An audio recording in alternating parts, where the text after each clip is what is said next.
So the more that we can think like a human and use metaphors and analogies, that we can leverage technology to help us do some of the other work of making connections and doing the work. But thinking like a human means that we're thinking in metaphor and analogies and stories. So let's go back to the riptide analogy. What are we supposed to do when we don't know, we're feeling uncertain?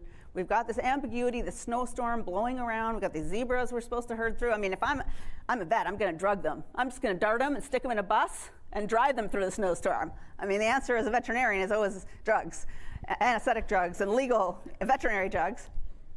But how are we going to navigate this as government workers in a large system with a lot of complexity? So let's say you're in that riptide. The first thing you need to do is know you're in the riptide. You need to recognize that the water's getting cold, that the shore is receding. You need to look around and notice, because sometimes we don't even know when we're being swept away in the emotions of change. And that's what that awareness exercise was meant to be for. Like, tap into those feelings, start to really be mindful and know, okay, am I feeling uncertain? Is this initiative going to be very stressful? Is a lot of change and ambiguity? Then I need to know that I'm going to start having these reactions, and I'm going to want to swim back to shore. I'm going to want to do what we did last time. I'm going to want to follow the same procurement process. I'm going to want to use the same code. Sorry, I don't know a lot about the computery stuff. My son's in computer science, but he doesn't tell me anything. He's a teenager, so he doesn't talk to me. What are the things that we do that we've always done that we're going to want to do because we're feeling this ambiguity? The second thing is, once we know we're in the riptide, we need to stop and be mindful and be like, okay, there's a lot of change. I'm feeling uncertain. This is not the time to react, because we're going to want to do that. We're going to want to run away like that rabbit. Oh, there's another metaphor. We're going to run away like that rabbit.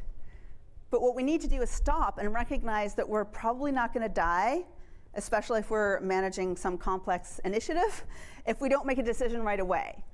And that takes incredible mindfulness. And this is where we can use the leverage of learning like a machine.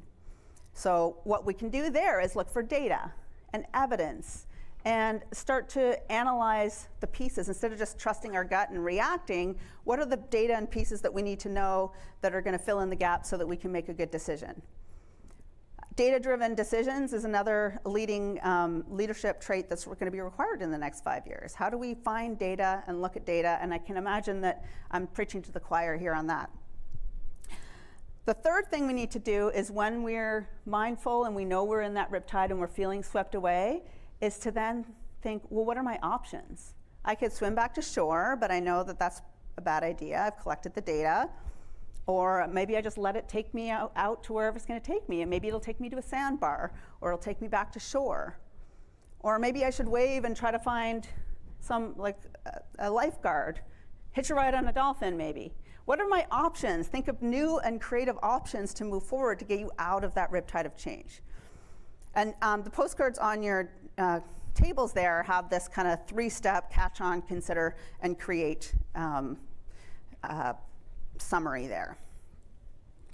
So I'd like to bring this all together with this idea of catching on, noticing our awareness and our feelings and ambiguity, how to sit in that discomfort of not knowing the answer and being like, it's okay, I'm uncomfortable, I'm figuring it out, and then how to create a new path forward.